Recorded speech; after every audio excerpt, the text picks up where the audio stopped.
চাঁপাইনবাবগঞ্জের শিবগঞ্জে প্রাথমিক বিদ্যালয়ের সহকারী শিক্ষকদের 10ম গ্রেড বাস্তবায়নের এক দফা দাবিতে মানববন্ধন কর্মসূচি অনুষ্ঠিত হয়েছে।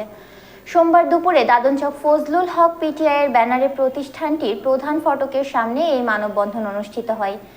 ঘণ্টাব্যাপী চলা মানববন্ধনে বক্তব্য রাখেন প্রাথমিক বিদ্যালয়ের সহকারী শিক্ষক আসাদুল ইসলাম, সোহেল রানা, পলাশ আলী ও রহিমা খাতুন সহ অন্যান্যরা।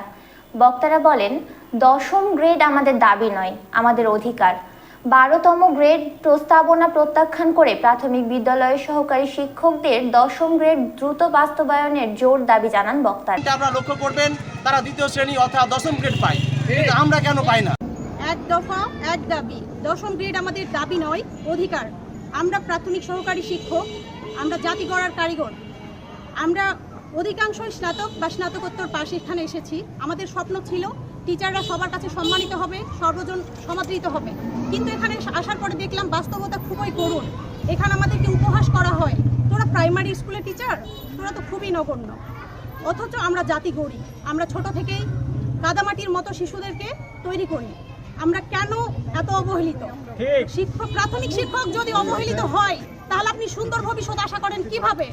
সরকারের কাছে আমাদের দাবি নয়, অধিকার। 10ম গ্রেড অবিলম্বে বাস্তবায়ন চাই।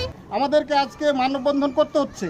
আমরা শিক্ষক, আমাদের আজকে থাকার কথা ছিল বিদ্যালয়ে, কিন্তু আমাদেরকে আজকে আসতে হয়েছে রাস্তায় মানববন্ধন করে আমাদের অধিকার আদায়ের জন্য। কিন্তু আপনারা আমাদের গ্রেডে পরিবর্তন আনেননি, যেটা আমাদের জন্য খুবই দুঃখজনক। এই জন্যই আজ আমরা ট্রেনিং ছেড়ে আজ আমরা রাস্তায়। শুধু আমরা নয়, 67টা পিটিআই এর সবাই আমরা আজ রাস্তায়। কেন? প্রশ্ন আমার কাছে, জাতির কাছে আমার। মানববন্ধনে প্রায় শতাধিক শিক্ষক শিক্ষিকা অংশ নেয়।